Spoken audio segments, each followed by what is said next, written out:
They did it. Are you being serious right now? Those crazy son of a bitch, they actually did it. That little red tomato, that certified fresh seal. I saw it pop up and I swear I could feel a collective sigh of relief from every corner of the internet. For a character this important, for a legacy this monumental, you don't just hope for a good movie, you hope for a miracle. And let me tell you right now, we got one. This is so much more than just a good movie. This is what happens when every single creative choice, from the biggest thematic swing to the smallest narrative detail, is made with absolute confidence, with total intention, and with a deep, abiding, genuine love for that character. Except for that bit about ultimating crypto that they cut out. Anyway, this isn't just a superhero film. This is a symphony, and James Gunn is the maestro who has finally brought every single instrument into perfect, breathtaking tune. So let's start there, with Gunn, because you can feel his DNA in every frame of this thing. We all know his work, right? We know the humor, we know the heart, and the needle drops. But what he's done here is something different, something more refined. It's like he took all the chaotic energy from the Guardians of the Galaxy and the self-unaliving squad, all that beautiful rebellious spirit, and he focused it like a laser into a beam of pure, unadulterated hope. He understood the assignment on a molecular level. Superman can't be brooding. He just can't. That's not in his character. He is optimism embodied. He is moral clarity embodied. And Gunn had the courage to lean into that sincerity, to embrace the light without a single shred of cynicism. In a cinematic world that has become so obsessed with self-serious deconstruction, making a film this earnest, this emotionally resonant, that's not just a creative choice, it's a revolutionary act. He found the perfect tonal balance, that impossible tightrope walk between genuine humor and real mythic gravitas, and he nailed it. And then you look at the movie, oh my god, you just look at it. The technical artistry on display here is staggering. It's not just about the CGI being good, and I mean, we expect that now. It's about how it's used. It's the seamlessness of it. The way the live action sequences and the visual effects aren't just stitched together. They are woven into a single cohesive tapestry. The Kryptonian architecture feels ancient and real. The city of Metropolis feels like a living, breathing city, full of dynamism and life.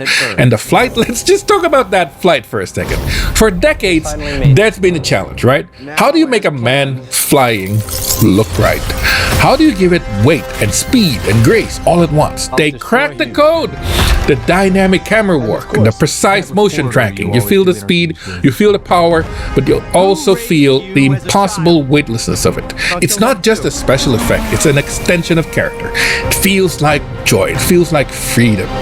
And it's all presented in that classic 1:8:5 aspect ratio, which is such a smart, deliberate choice. It's not trying to overwhelm you with an immersive IMAX frame. It's not trying to overwhelm you with an immersive IMAX frame, although it was shot for IMAX. It's a director saying, I'm so confident in my compositions, in my storytelling, that I can deliver this epic scale within a classical cinematic frame. It's pure confidence and it works. It so works. But all the beautiful pictures in the world don't matter. The story doesn't hold you. This is where the genius of the structure comes in. The screenplay, which Gunn also played, is a masterwork of efficiency and emotional impact. It runs 2 hours and 9 minutes. Think about it. In an era of bloated 3-hour blockbusters that feels like they have an entire season of television crammed into them, this film respects your time. It's brisk, it's measured, and not a single moment is wasted. Superman pulls off this incredible dual narrative trick. On the one hand, you have Clark's intensely personal journey grappling with his identity, his purpose. It's intimate, it's introspective. And on the other hand, we have this massive global scale threat that requires Superman. And the film bifurcates these. It lets them breathe on their own, and it weaves them together so they inform each other. The action never sacrifices the character, and the character moments never stall the momentum. It's like watching a master weaver at a loom, pulling two different colored threads into a single, beautiful and coherent pattern. Even the supporting characters, from Lois Lane to Lex Luthor, feel like they have depth, like they have interior lives beyond just serving the plot. And that's just good writing. That's discipline. That's storytelling at its finest. And look, I know what some people think. Oh, it's just a Rotten Tomatoes score. No, it's not. You have to understand what this number, this 86%, actually represents. This isn't just a simple average. To get that certified fresh label, a movie needs to hit a 75% tomato meter score.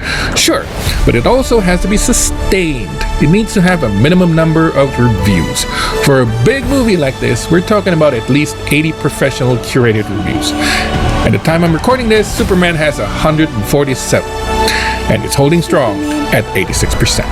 This isn't an artificially inflated score from a handful of early reactions. This is a broad, stable, and powerful critical consensus, and not to mention 96% audience score. It means that critics from all over, audience and professional, with different tastes, different backgrounds, different publications, have all come to a similar conclusion. This film's work.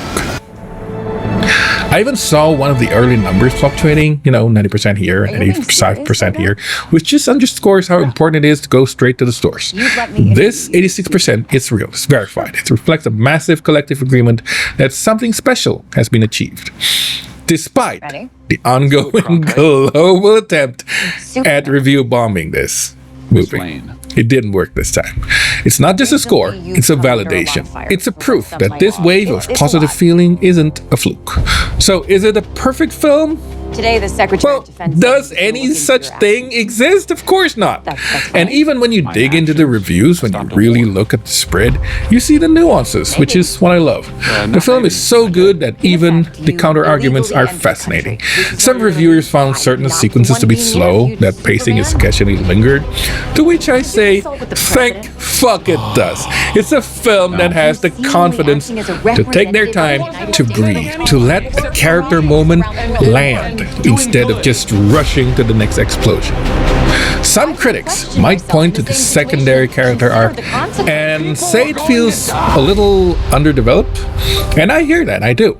But in a film that's also kicking off a new era, I see that not as a flaw, but as a deliberate planting of seeds, and they have a lot of seeds to plant here.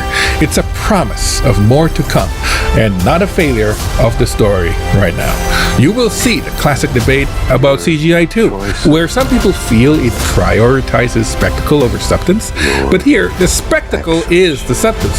The depiction of Krypton, the visual language of his powers, that's world building, that's essential to the story, and that's the spectacle. And that's the essence. That's the substance. These aren't damning criticism. They are the passionate, nuanced debates that only happen around a piece of art that is robust enough to handle this sort of scrutiny. It shows that the film isn't monolithic. It's a complex work that invites interpretation. The fact that the score is a powerful 86% and not a suspicious, unanimous 100% just makes it feel more real, more earned. It proves that this isn't just empty praise. It's a thoughtful, considered, and deeply felt acclaim.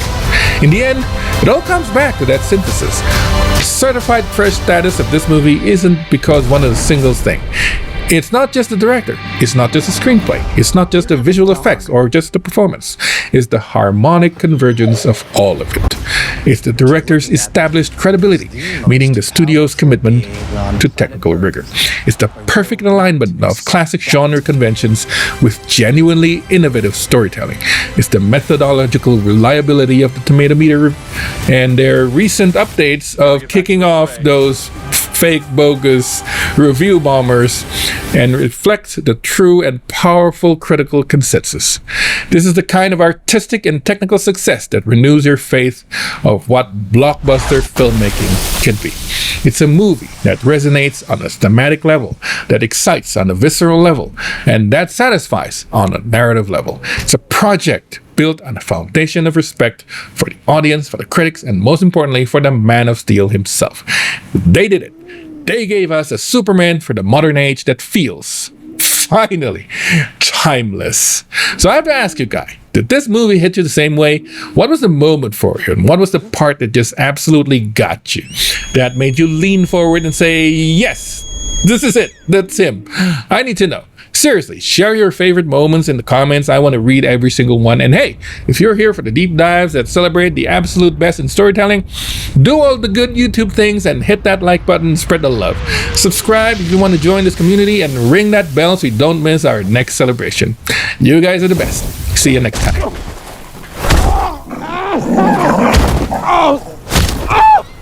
Stop! No!